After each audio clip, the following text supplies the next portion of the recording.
आज तक आपने जितने सारे फिजिकल लॉज पढ़े हैं या फिर सुने हैं, for example theory of gravity, laws of motion, relativity, fluid mechanics, structures, thermal analysis, electromagnetism, chemical reaction, radioactivity, basically सारी साइंटिफिक थ्योरीज, इन सब की कहानी एक जैसी है।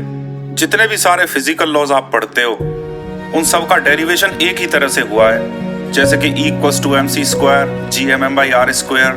बेसिकली सारे फिजिकल लॉज को डिराइव करने का मैकेनिज्म सेम है और इसीलिए सारे फिजिकल लॉज की इक्वेशंस भी मोर ऑफन देन नॉट एक जैसी होती हैं। तो basically there is a 3 step process.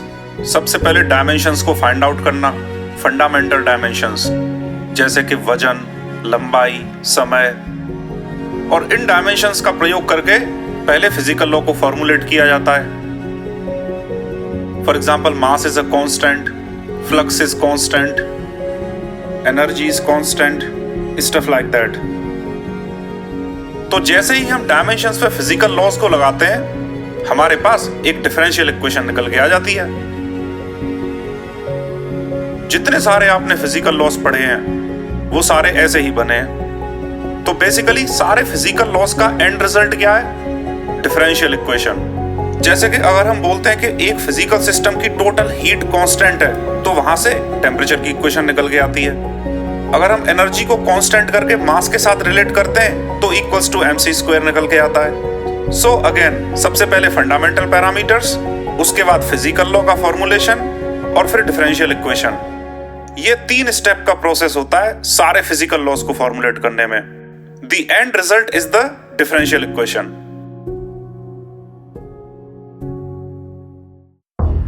तो जब हम इन डिफरेंशियल इक्वेशंस को सॉल्व करते हैं तो वहां से हमें शेप्स मिलती हैं।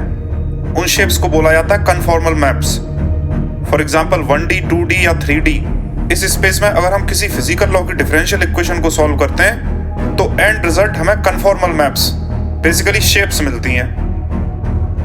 फॉर एग्जाम्पल अगर ये सवाल पूछा जाए कि आप कौन हैं तो आपके दिमाग में अपनी शेप आएगी।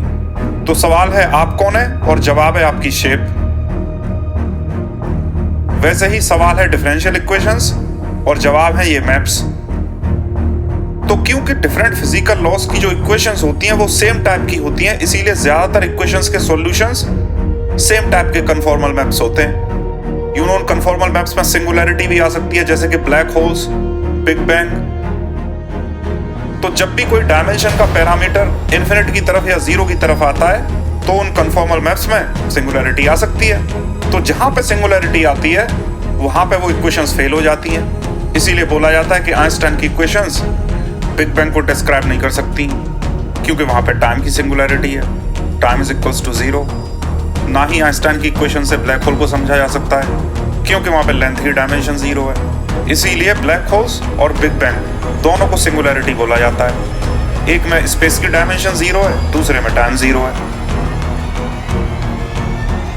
The point we are making is that कि कन्फॉर्मल शेप्स का यूनिवर्स के नियम से कुछ जरूर लेना देना है, तभी इतने सारे यूनिवर्स के नियम के मैथमेटिकल लॉज में कन्फॉर्मल शेप्स निकल के आती हैं। फॉर एग्जाम्पल 1 + 2 + 3 + 4, ऐसे करते करते आप अगर इन्फिनिटी तक जोड़ते जाएंगे तो 1 डायमेंशन में ये प्रॉब्लम कभी सॉल्व ही नहीं हो सकती है। लेकिन जैसे ही आप एक और एक्स्ट्रा डायमेंशन इंक्लूड करेंगे 2 डायमेंशन में इस प्रॉब्लम का सॉल्यूशन अवेलेबल है, जो कि -1/12 है।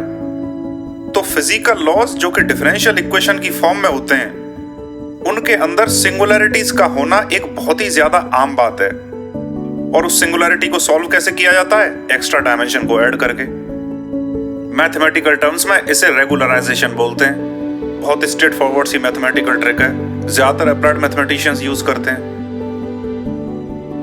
तो अगर हमें यह जानना है कि बिग बैंग से पहले क्या हुआ था, बिग बैंग की सिंगुलैरिटी के पहले क्या हुआ था, उसे जानने के लिए हम इस यूनिवर्स के एंड के बारे में जानना चाहेंगे, क्योंकि यूनिवर्स का एंड और यूनिवर्स की शुरुआत, ये दोनों चीजें कन्फॉर्मली एक दूसरे से रिलेट होनी चाहिए। दोनों जगह पे सिंगुलैरिटी है।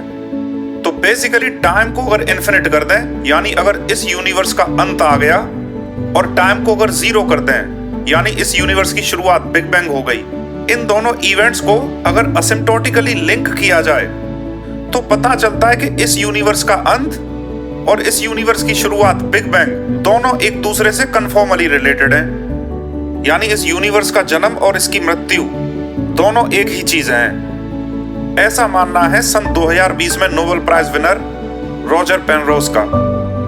इस थ्योरी को बोला जाता है कन्फॉर्मल साइक्लिक कॉस्मोलॉजी, CCC, जो कि ये बोलती है कि एक यूनिवर्स एक ईओन की तरह होता है और जैसे ही ईओन खत्म होता है उसके बाद नया ईओन शुरू हो जाता है। एक यूनिवर्स का अंत, अगले यूनिवर्स की बिग बैंग। बेसिकली यूनिवर्स का बार बार जन्म होता है और एक जन्म को एक ईओन बोलते हैं। ऐसा पास्ट में कितनी बार हो चुका है? Probably infinite number of times. एक यूनिवर्स का अंत, अगले यूनिवर्स की शुरुआत। तो बिग बैंग से पहले क्या हुआ था? CCC के अकॉर्डिंग इस सवाल का आंसर है कि बिग बैंग से पहले यूनिवर्स अपने पुराने जन्म में था। बेसिकली यूनिवर्स की लाइफ भी एक साइकिल है, it's cyclic in nature and that is really the essence of CCC। और ये सेम चीज बहुत सारे रिलीजियस फिलोसफीज में लिखी हुई है कि यूनिवर्स का बार बार जन्म होता है, ये भी एक साइकिल की तरह। So it appears as if the fundamental spiritual teachings and mainstream science, they both are shaking hands with each other and they are aligned with the current day cosmology. Isn't that amazing to realize?